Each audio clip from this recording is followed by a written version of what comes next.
Damos inicio a un nuevo podcast. En esta ocasión tenemos la visita del doctor Héctor Gabriel Vanegas, que nos visita de la ciudad de Guayaquil. Muchísimas gracias por estar en este espacio donde dialogamos para simplificar lo jurídico para el entendimiento de las personas. Estefi. De igual manera, bienvenido, doctor Héctor. Agradecemos que se haya podido movilizar desde su ciudad y valoramos bastante esto.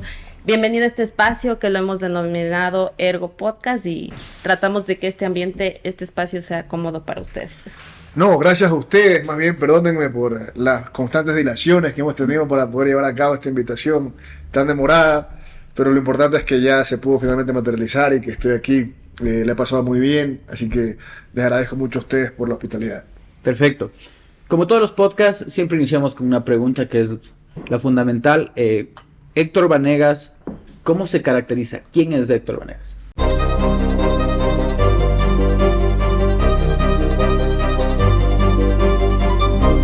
Esa es una gran pregunta, es filosófica. Yo no sé, en verdad. Yo decía Borges cuando le hacían esa pregunta, Jorge Luis Borges es el otro.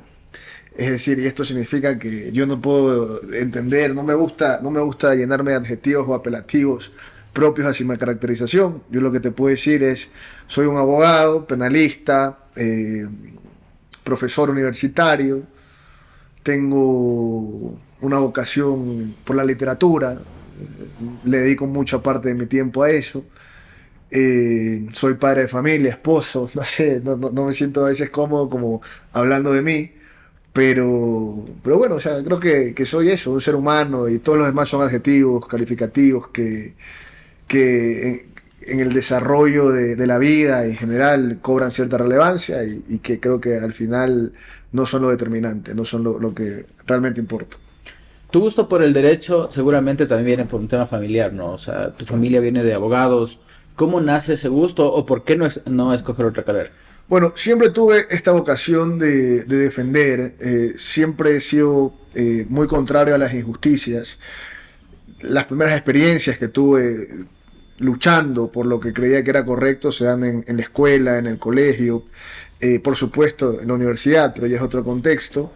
Entonces, indirectamente, más allá de todo un antecedente familiar, vengo de familia de abogados, siempre tuve una vocación de pelear por lo que creía o consideraba justo. Era muy propio de mí, desde que era pequeño. Al momento en el que tienes que decidir qué estudiar, yo creo que mi primera opción hubiese sido estudiar filosofía. Yo al final me imaginaba en un ambiente universitario, dando clases de filosofía y tratando de responderme a estos grandes cuestionamientos humanos, existenciales. Pero bueno, en Guayaquil, en Ecuador, no existía esa carrera, era muy difícil. Y obviamente siempre tuve una vocación inclinada hacia el derecho, ¿no? Tenía el ejemplo de mi padre, de mi abuelo, de mis tíos. Y finalmente pues tomé esa decisión a los 18 años, muy joven, como todos, y entré a la Universidad Católica de Guayaquil en el año 2012. Y te soy sincero, creo yo que los primeros años de la carrera no estaba muy contento, porque empiezas a ver como derecho civil, este fundamento del derecho, y a mí lo que me llenó realmente fue empezar a ver las clases de derecho penal. Claro. Es decir, tuve grandes profesores de derecho penal y ahí entendí que yo no quería ser abogado, quería ser penalista, que hoy creo que son dos cosas totalmente diferentes, porque es un punto de aparte a todo lo demás. Y hoy en día he tenido la suerte de dedicar mi ejercicio profesional enteramente, completamente, al ejercicio del derecho penal. Estoy por el país básicamente litigando todas las semanas. Es bastante cansado, pero es lo que me gusta y es lo que, digamos, humildemente trato de hacer y donde he tratado de desenvolverme todo este tiempo. En el proceso de aprendizaje obviamente viene el tema dogmático en la universidad, pero también viene el práctico. ¿Desde cuándo, en qué semestre empezaste ya a practicar? ¿Cómo fue ese proceso? Bueno, mi primer trabajo fue en el departamento jurídico de Barcelona Sporting Club, que aparte es mi club, ¿no? Tuve la oportunidad de, claro, en este momento hacer demandas laborales, temas de niñez de los futbolistas, contratos. Fue como que mi primer acercamiento al mundo profesional. Y luego de eso, bastante tarde en la carrera, digamos en el tercer o cuarto año, empecé a trabajar como asistente jurídico y empecé a aprender, ¿no? Cómo funcionaba, de qué iba, qué representaba. Muy rápido fui captando y entendiendo que era algo que me gustaba. Empecé a llevar mis casos desde la universidad, casos pequeños obviamente, Claro. no podía firmar, pero ya con esto empecé a desenvolverme, ¿no? Empecé a conocer. Además tuve la suerte, porque esto repercutió, me ayudó en mi carrera profesional, que yo fui presidente de la Asociación de Estudiantes en la facultad. Entonces esto me puso muy rápido en contacto con abogados litigantes, porque yo hacía conferencias, hacía seminarios, me puso muy rápido en contacto con jueces, con fiscales.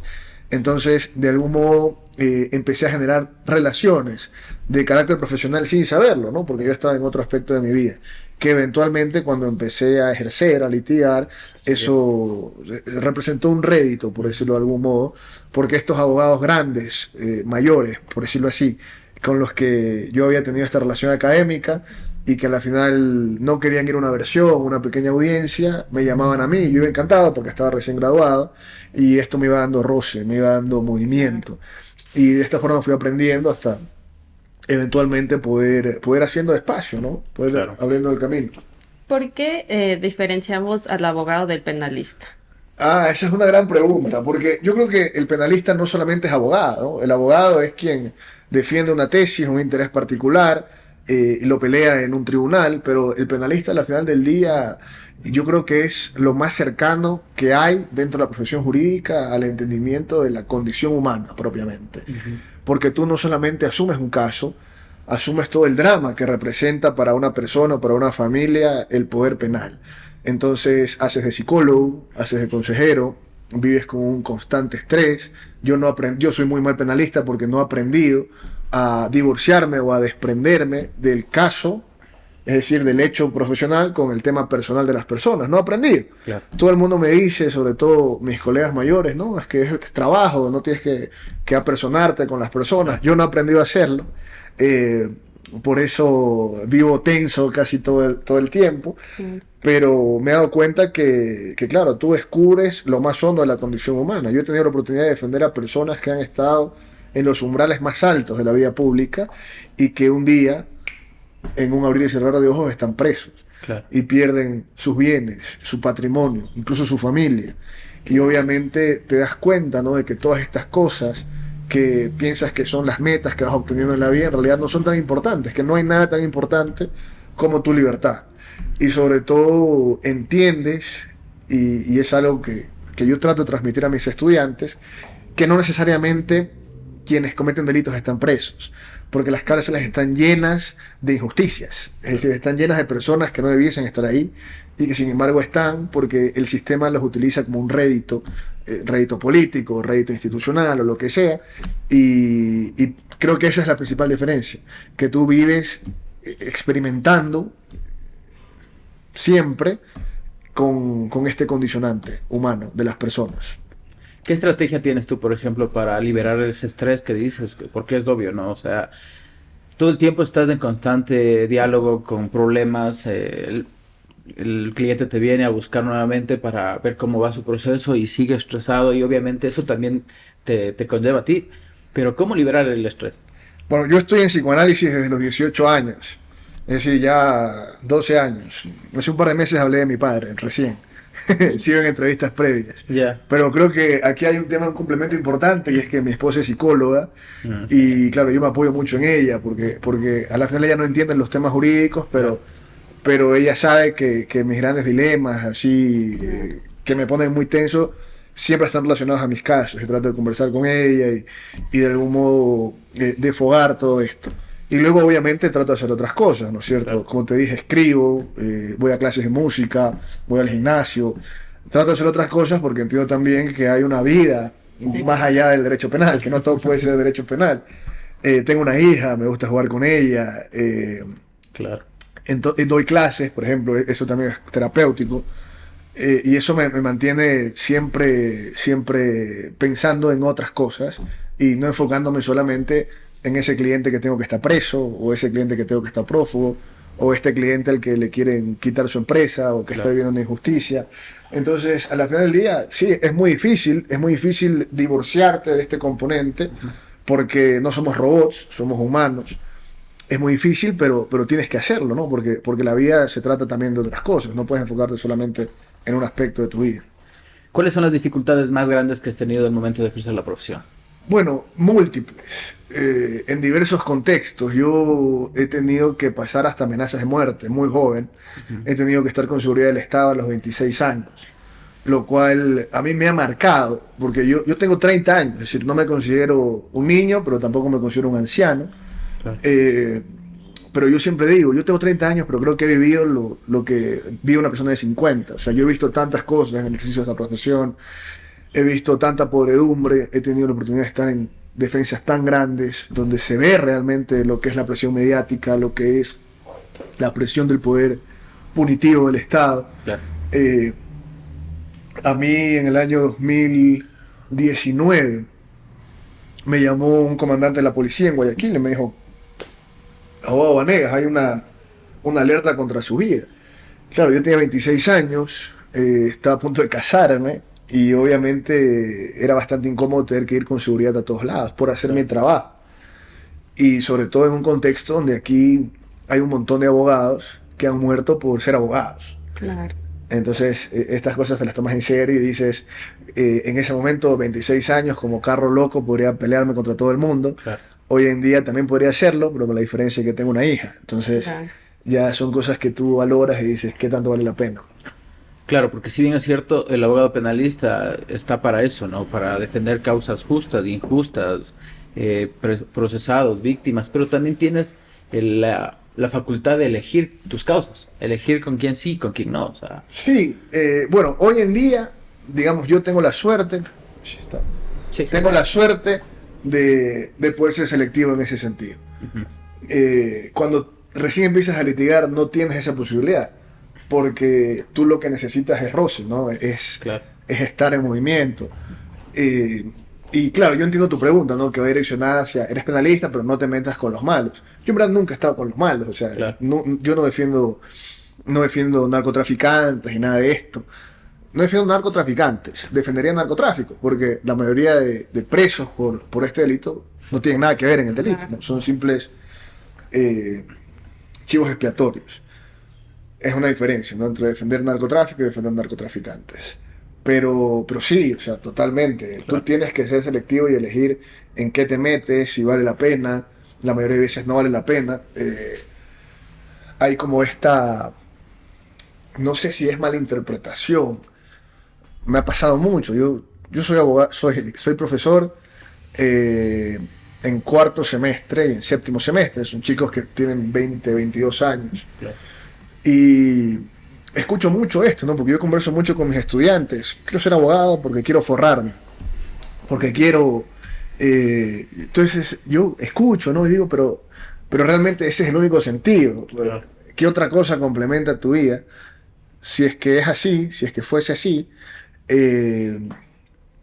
claro, a la final defendiendo narcotraficantes te vas a forrar, pero no vas a vivir tranquilo, ¿no? Claro. Probablemente termines muerto, termines huido.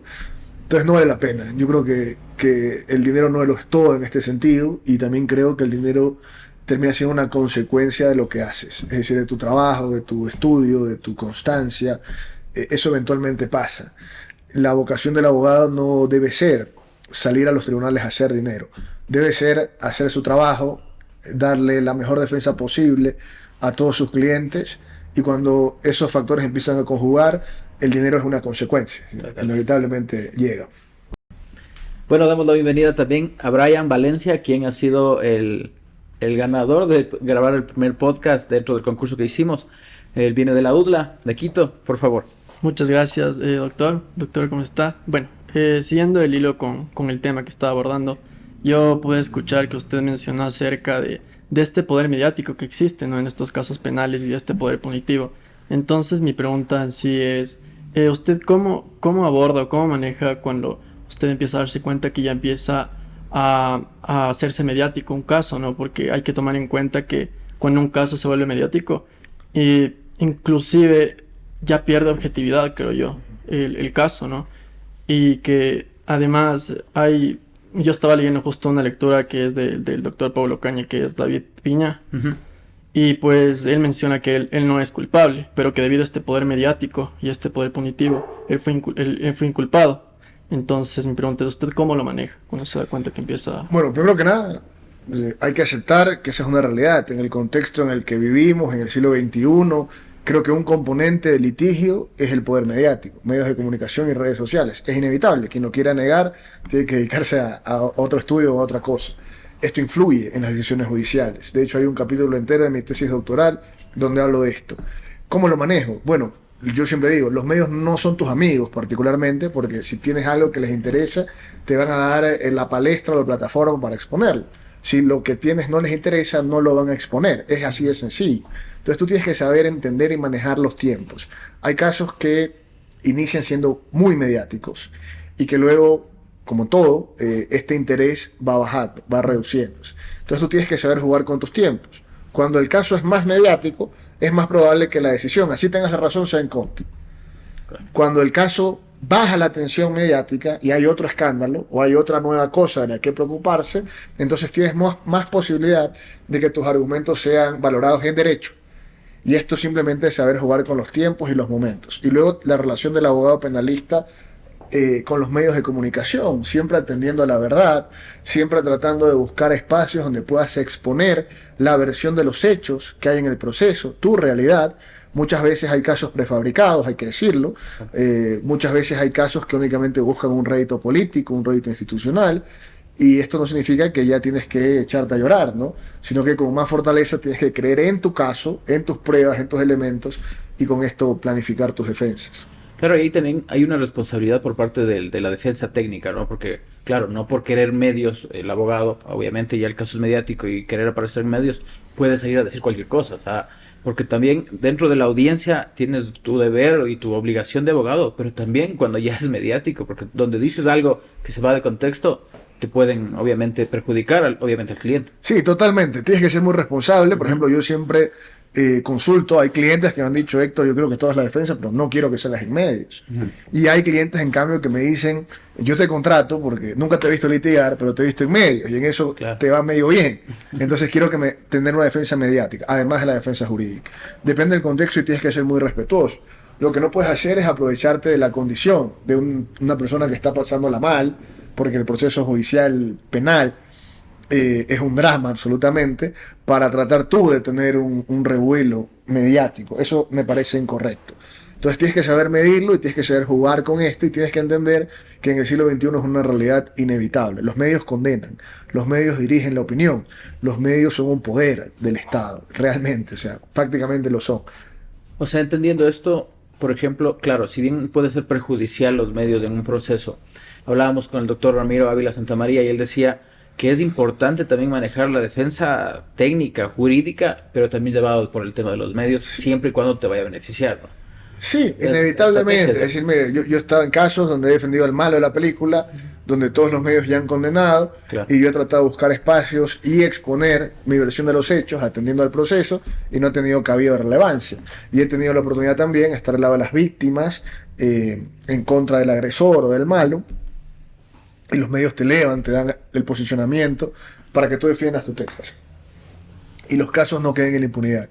El tema es que al final del día, los casos se ganan con las pruebas y se ganan en el juicio.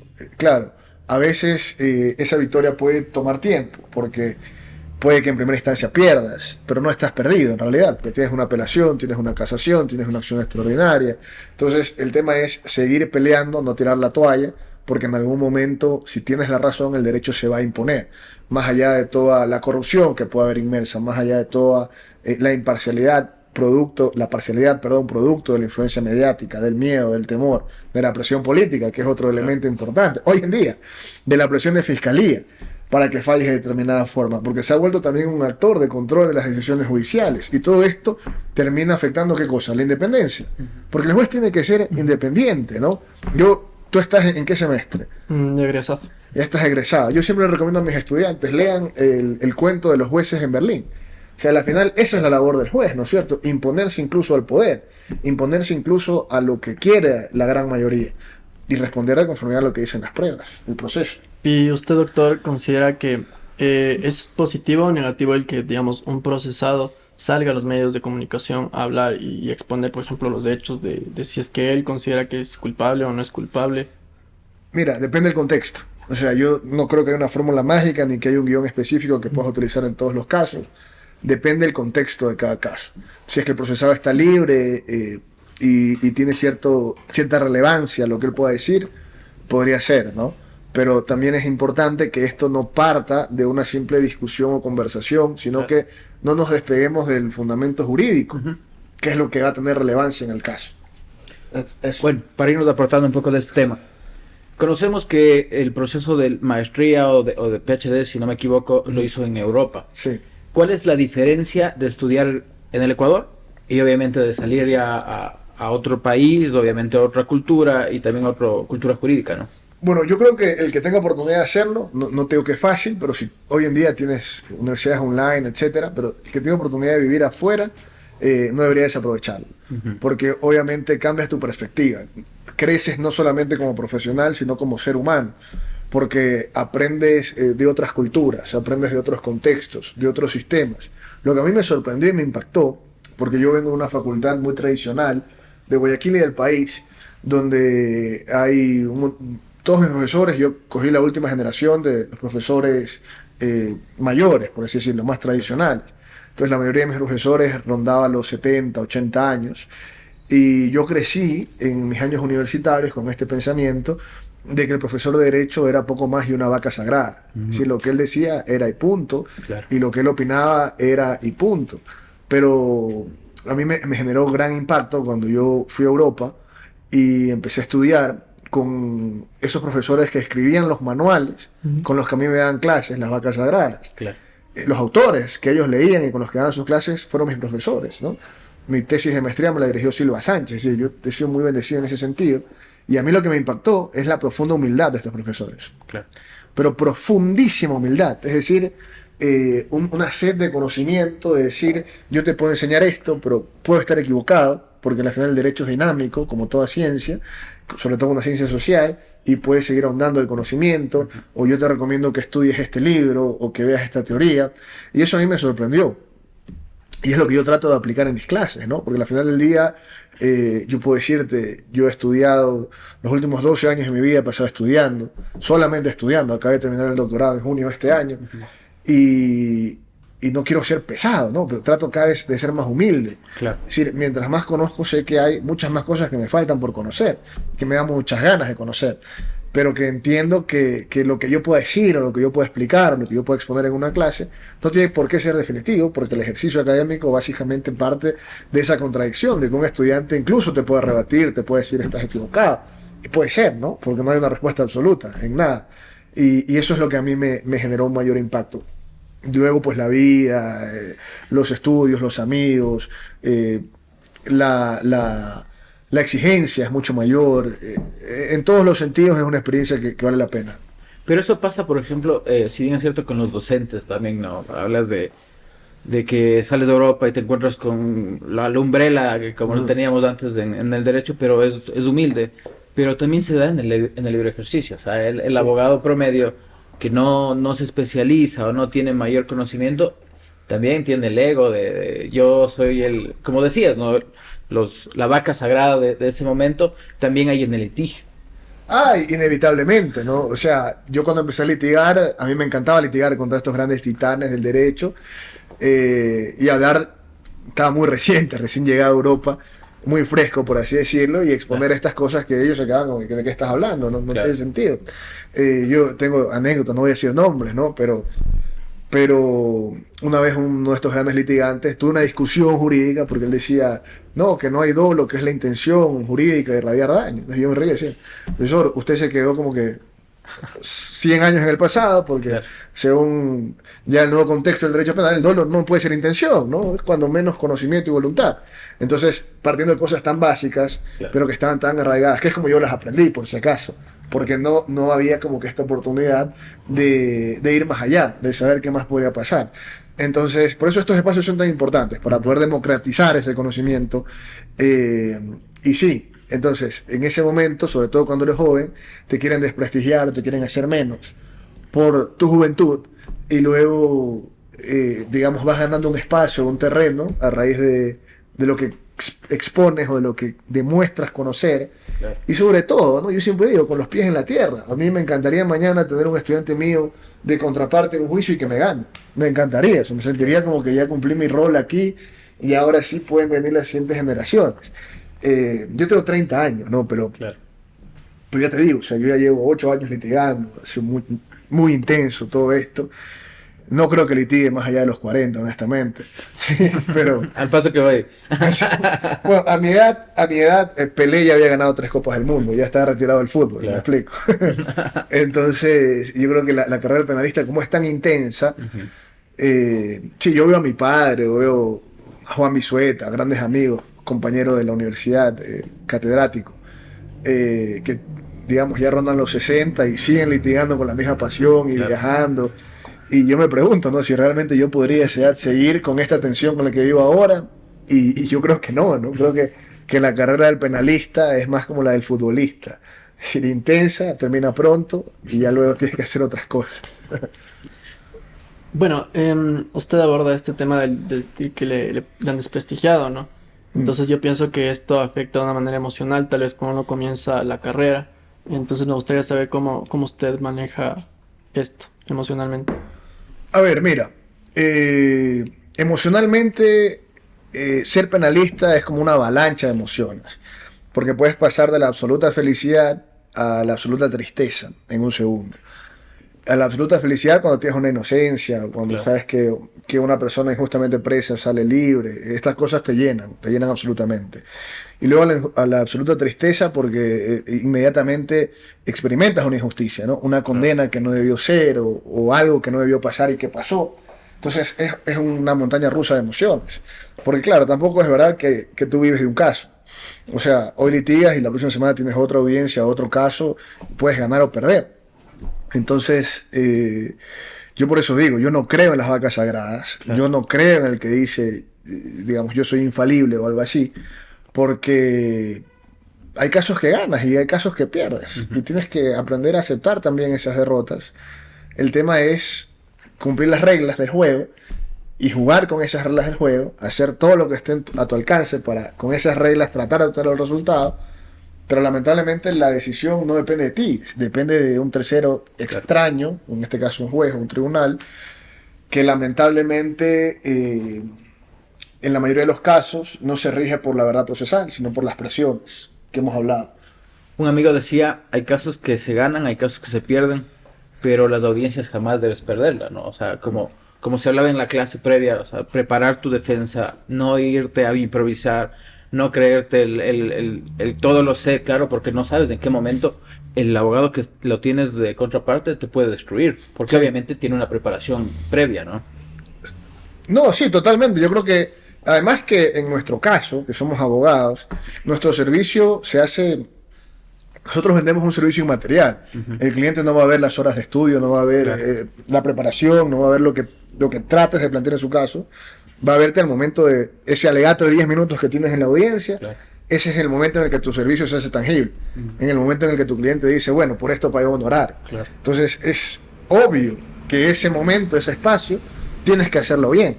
Y hay clientes que entienden todo ese trabajo, que entienden todo lo que has hecho, la responsabilidad o el profesionalismo que le has hecho o que le has puesto a un caso y que entienden que a veces el resultado no es favorable. Claro. Hay otros que no.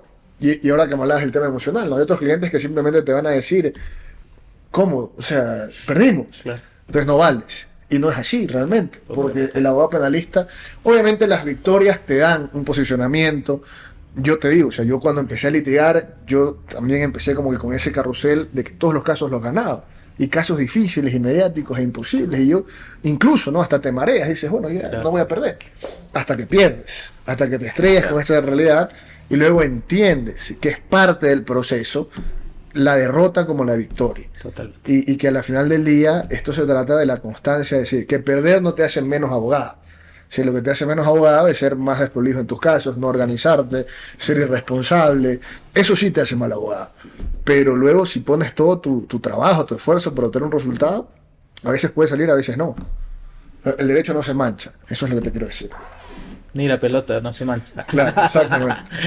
Hablábamos con Nino Casanello y él decía, ¿por qué el abogado jamás habla de la derrota? Y claro, por ejemplo, ahora que hablamos que hay las redes sociales, peor aún lo van a hacer, ¿no? Claro, ahora se hacen los casos mediáticos, se sabe sobre una resolución más rápido y tal vez por eso es del cambio de generacional y del estrés, por ejemplo, que antes, si bien es cierto, los casos se llevaban a las audiencias y se salía y no pasaba nada. Claro. Y muy rara vez por radio o por prensa se llevaba la noticia del caso. Ahora es mediático, ahora ya hay el video, ya hay obviamente, o también el pasquín, ¿no? Sí, sí, O sea, es más fácil que una persona pueda crearse una cuenta falsa y crear una noticia o un supuesto delito falso, claro, y la gente ya la tacha y ya le dice delincuente cuando no lo es. sí. Sí, bueno, totalmente. Es decir, son cosas que pasan. A mí me encantaría, por ejemplo, que las audiencias sean públicas, como en Perú. Claro, tú tendrías que poder ver qué es lo que hace el litigante. Claro. A mí, bueno, yo también veo esto, ¿no? Muchos estudiantes míos que ya empiezan a ejercer esto de caso ganado. Claro, digamos, yo también lo hacía cuando empecé a litigar, Claro. pero hoy en día sí me genera cierta ternura, ¿no? Porque, porque claro, es un mecanismo, un medio de exposición. Tú dices, bueno, yo necesito que la gente sepa que yo gano casos para tener más clientes. Y es que es verdad, porque nadie te va a contratar si pierdes. La gente busca al abogado que le resuelve, que gana sus casos, que tiene esa fama de ser poco más infalible. Pero en la práctica tú sabes cómo funciona. O sea, hay casos que puedes ganar. En la gran valoración, muchos casos se pueden ganar. Yo te puedo decir, he ganado un montón de casos, pero más me acuerdo de los que he perdido. ¿Estás loco? ¿Por qué? Claro, porque son los que yo he dicho. Aquí veo lo que es el sistema, aquí veo lo que es la realidad, aquí veo lo que es la injusticia. Y eso es un tema que he tenido casos que he perdido y que los clientes viven eternamente agradecidos conmigo, aunque no me lo creas. Claro. Porque saben lo que le he puesto a ese caso. He tenido casos que he ganado y tengo clientes que han sido profundamente mal agradecidos, ¿no? O sea, un poco más y ¿qué esperan? O sea, tenías que hacerlo. Entonces, te vas a encontrar con todo. Esa es la realidad. Claro, lidias con los clientes, como tú decías, hasta para un honorario, por ejemplo. Alguna vez un abogado también nos decía, cuando el cliente mejor te paga, es el que menos te molesta. Pero el cliente que te paga lo menos o pelea por el honorario es el que más te va a exigir y el que más problema le va a buscar a la defensa, ¿no? Sí, sí, por eso te digo, yo ya en este punto de mi vida puedo ser muy selectivo con los casos que tomo. Claro. Quiero cada vez ser incluso más selectivo para mi propia más paz mental, ¿no es cierto? Llegar a un punto, no te digo que ya estoy en ese punto, que Claro. sería mentira, pero llegar a un punto de decir, este caso quiero estar, no quiero estar. Cuando yo empecé a litigar, yo quería estar en todos los casos mediáticos. Yo me acuerdo que cuando regresé, no tenía un caso, tenía una presión de alimentos, algo así. Yo me metía a la página de fiscalía y veía los casos relevantes, Claro. los que se exponían con los casos del momento. Y yo decía, yo algún día quiero tener uno de estos casos. Y claro, luego todo fue muy rápido, ¿no? Luego veía esa página y decía, yo estoy en todos estos casos, Claro. literalmente. Y hoy en día, digamos, he tenido esa fama, no tengo a nivel nacional, pero por lo menos en Guayaquil, de que a mí me gusta o me motivan los casos difíciles, casi Claro. imposibles, estos grandes retos y todo lo que implican. Y a eso me he dedicado los últimos años. Estar en estos casos profundamente complejos. Yo empecé en los casos complejos defendiendo al eslabón más bajo, por decirlo de algún modo. Entonces, en verdad es más fácil ganar, porque tú puedes decir, gané el caso de sobornos, pero defendía al conserje Claro. de Carondelet, y vas a tener eso, ¿no? En tu historial, gané el caso de sobornos. Y yo empecé así, pero luego ya defiendes a las cabezas de la acusación, Claro. a los más relevantes, y te tocas con que es mucho más difícil, es mucho más estrés, es mucho más trabajo. Pero bueno, eso también en mi planificación, honestamente, lo haré un tiempo más. Sí, es muy pesado. Y luego ya me meteré a los casos que me interesen, que me generen un reto intelectual, profesional, en que yo quiera estar, ¿no? Entonces, Doc, ¿de qué depende para que usted escoja un caso? Bueno. ¿Cuáles son los casos que sí los lleva y cuáles son los que no acepta? Bueno, por eso te digo que ha variado, ¿no? Es decir, al comienzo yo lo que venga. Y sobre todo si era mediático, Mejor. mejor, porque esto me va a dar exposición, que es lo que yo quería. Posicionamiento y todo esto. Hoy en día depende de muchos factores. Creo que el primero es que el cliente me caiga bien, así te lo digo. he tenido malas experiencias con clientes que simplemente me caen mal, o sea, no me agrada como persona, creo que eres una buena persona y ya no me dan ganas de defenderte. Claro. Y luego, pues un cliente que te dice la verdad. A mí no me interesa si eres culpable o inocente. Me parece que esa es una discusión absurda. No sé por qué en algún momento se puso sobre la mesa de discusión. Si eres penalista tienes que defender, más allá de si tu cliente es culpable o inocente. Claro. Pero me interesa que me digan la verdad, ¿no? Yo soy penalista, no soy cura. Yo no te voy a juzgar por tus pecados. Claro. Tengo que buscar la forma de ayudarte, de buscar la estrategia jurídica que me permita llevar tu defensa a un tribunal. Entonces, que me diga la verdad. Y luego, ya en este momento, sobre todo si son casos muy mediáticos que yo sé que me van a implicar mucho trabajo, que hay una sindéresis entre el honorario y el trabajo. Porque a mí ya no me interesa lo que hace 5 años, esa exposición o esa necesidad de estar. Entonces, yo hoy en día puedo valorar el caso más mediático del momento, decir, este es mi honorario, y si quieres te defiendo, y si no quieres no pasa nada. Me explico, vendrá otro caso. Hace 5 años, yo no te digo gratis, pero casi que podía regalar mi trabajo y decir, yo quiero estar. Y también no está mal, o sea, si un abogado joven nos está escuchando, yo les diría, está bien, es una buena exposición. No es que de entrada tienes que cobrar ya el caso que te resuelva la vida, para nada. O sea, lo importante es al comienzo es estar, litigar, que la gente te vea, que la gente sepa lo que estás haciendo, y ya luego todo vendrá por añadidura. Es decir, eventualmente llegará los casos que te den recursos o que económicamente te representen. Bueno, y conversando sobre los clientes, entiendo que cuando una persona está involucrada en un proceso penal, está preocupada, pero ¿qué pasa cuando esta persona por la preocupación quiere dirigir el caso? O sea, quiere decirte, doctor, no vamos por este camino, vamos por el otro. ¿Cómo direccionarle a esta persona? Esa es una gran pregunta, sobre todo porque yo he defendido a muchos abogados, a jueces. A ver, yo creo que tú pones las reglas, ¿no? Claro. Tú eres el abogado, eres el que maneja la defensa, tú eres el que tomas los riesgos, y los asumes. Y finalmente, si es que hay una divergencia de criterios y se impone lo que quiere tu cliente, el abogado no es empleado, el abogado brinda un servicio. Y tú tienes que tener la valentía de decir, yo eso no lo tolero, hasta aquí llego, y punto. Es decir, no puedes dejar que por un honorario, por más bueno que sea, el cliente te dirija. Porque el que sabe cómo manejar la defensa, el que conoce cómo manejar la defensa, eres tú. Y de hecho, si yo hago una recapitulación de la mayoría de casos que he tenido en mi vida, incluso cuando he defendido a gente importante o gente de dinero, el éxito siempre ha estado relacionado a los clientes que te escuchan. Es decir, el cliente que se ha dejado llevar, que ha confiado enteramente en tus postulados, en tus planteamientos, es el que obtiene un resultado favorable en su defensa. El cliente que trata de meterse, de intervenir en la defensa, de molestar, por así decirlo, en un tema u otro, o que no te hace caso, por lo general no obtiene un buen resultado. Entonces, tú no le dices a tu médico, oye, yo mejor me opero, ¿no? O sea, claro. Es un tema lógico. Ayer topábamos un tema que para mí es importante, sobre, claro, tú vienes de una familia de abogados, tu papá ya tenía su renombre, pero ¿cómo Héctor Gabriel Vanegas, claro, rompe ese círculo, ¿no? O cómo él puede llevar el tema de, vengo de mi familia, mi papá es abogado, pero claro, no quiero vivir a la sombra de él. Claro, Entonces, bueno, ¿tú crees que lo he roto? yo creo que sí. Ah, bueno, muchas gracias. Yo creo que fue siempre una de las, digamos, de las metas personales que yo tuve siempre muy claro. Es decir, yo siempre supe, yo a los 18 años leí Tótem y Tabú de Freud, ¿no? Esto de que hay que matar al padre, en un contexto filosófico, ¿no? Nunca cometería parricidio. Yo quiero mucho a mi padre, a mi familia, pero yo siempre supe que si yo quería imponerme como un nombre propio, no como la repetición de algo, tenía que imponer mis ideas, imponer mi estilo y aprender a divorciarme o distanciarme de ese gran lineamiento de lo que representaba mi padre o mi familia. Entonces yo desde un primer momento supe cuál era el tipo de abogado que iba a ser, que quería ser, supe qué clientes quería tener. Parece de risa, en serio. O sea, yo recuerdo conversaciones con mi esposa a los 24, 25 años, le decía, yo quiero estar en este caso, en esta defensa.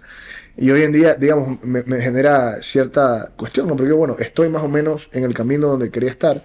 Y creo que lo más importante era imponer mi estilo, mi forma de ver las cosas, mi forma de apreciar las cosas. Y sobre todo entender que yo respondo por mí y por mis actos, ¿no? O sea, que yo soy este abogado, que yo soy esta persona, y que muchos clientes afortunadamente han confiado en mí por lo que soy o por lo que puedo representar o por lo que puedo saber. Y eso a mí me da cierta satisfacción, ¿no? Cuando en la corte me dicen, oye, y ya vas encontrando tu espacio, no como la repetición de o el espacio de, o llega a la oficina un cliente que te busca directamente a ti. Claro. Entonces ya son cosas que tú vas diciendo, ok, con profunda humildad, yo lo que tengo que hacer es seguir estudiando, seguirme preparando. Mi competencia no es mi padre, ni son mis familiares, porque para mí ellos están en un escenario aparte. O sea, mi competencia soy yo mismo. Lo que quiera hacer o representar yo como abogado dependerá estrictamente de mí, y yo creo que eventualmente eso repercute y la gente dice, bueno, tú tienes tu nombre, tienes tu espacio y no te lo ha regalado nadie. Si yo te pregunto, siempre hago esta analogía, ¿tú sabes quién es Juan Verón? Juan Verón es una de las leyendas icónicas de Estudiantes de La Plata. Ganó la Copa Intercontinental, la Bruja Verón, famoso futbolista. ¿Y sabes quién es Juan Domingo Verón? La Brujita, Juan Sebastián Verón, perdón. La Brujita también, otra leyenda de Estudiantes de La Plata. Ganó la Copa Libertadores, etcétera. Yo creo que el derecho es como el fútbol. Es decir, tú no respondes por lo que hicieron tus antepasados. Claro. Porque si ellos fueron buenos fue por su talento, por su dedicación. Pero si tú eres bueno, tienes el mismo éxito o similar, es por tu esfuerzo y por tu dedicación. Claro. Porque, digamos, el hijo de Messi tiene una carga inmensa, ¿no? El hijo de Cristiano Ronaldo tiene una carga inmensa sobre sus hombros, claro, superar al padre. Pero eso no significa que porque su padre es Cristiano Ronaldo, mañana va a tener el mismo éxito que él. Totalmente. Dependerá de otro contexto. Entonces yo creo que el mismo ejercicio va en la abogacía, en el derecho penal. Creo que cada quien se tiene que ganar su nombre y su espacio. No es como heredar una empresa donde, bueno, sigues la empresa y listo. Claro. Porque aquí depende mucho de tu performance personal. Y eso es lo que tienes que explotar y eso es en lo que tienes que trabajar. Perfecto. ¿Alguna recomendación que puedas dar a los abogados litigantes que están empezando la carrera o a estudiantes de derecho? Bueno, les recomiendo que se metan a este curso que está haciendo Ergo Académico, me parece muy interesante. No, alguna recomendación, más allá de eso, que por supuesto lo recomiendo, es que nunca dejen de estudiar, que nunca dejen de aprender, que entiendan que el éxito es una consecuencia de... Que no se desesperen por tener éxito, por tener dinero, por estar en los casos mediáticos. Esfuércense más por estudiar, por aprender, por tener las guías correctas, por buscar las guías correctas, y todo lo demás vendrá pronto, inevitablemente. Entiendan bien que las metas es importante trazarlas con firmeza y que luego hay que trabajar dura y arduamente hacia cumplirlas. Culminamos este podcast. Te agradezco por haber venido. De igual manera, por haber grabado también el espacio académico. Estamos iniciando Escuelas Litigantes. Para nosotros es un aporte bastante importante lo que haces con nosotros, el haber venido acá. Vuelvo y repito, gracias por eso. Por compartir el tema académico, ¿no? Sabemos que eres profesor universitario, ahora eres parte de Escuelas Litigantes, también estás en otros cursos. Entonces, eso es lo importante de también democratizar estos espacios, tratar de contribuir con algo, tanto a los estudiantes, abogados y también a la ciudadanía, porque hay personas que no son abogadas que están viendo estos espacios y también ya de alguna manera están empapándose en el derecho. Y si van mañana de un abogado, saben por dónde va el tema hasta la asesoría, porque ya esto también les ayuda de alguna manera. Estefi. De igual manera, doctor, yo reitero mis sentimientos de gratitud. Creo que siempre es enriquecedor conocer al abogado, no solo como profesional, porque lo vemos a diario, incluso en casos mediáticos, pero también ver cómo se formó la persona, e importante en específico en este podcast, el ganarse su lugar, ¿no? No dar por hecho de que porque mi papá yo también voy a hacerlo, sino saber que yo tengo que también forjar mi camino. Entonces eso es algo para mí que ha calado profundo y que me lo quedo aquí, y me imagino que se lo quedarán algunos. Bueno, gracias a ustedes por la invitación. Que el próximo sea en Guayaquil, ¿eh? Tiene las puertas abiertas. Gracias. Muchas gracias. Muchas gracias. Cristian Velastegui, Estudio de Abogados. ¿Quieres ser parte de nuestros auspiciantes?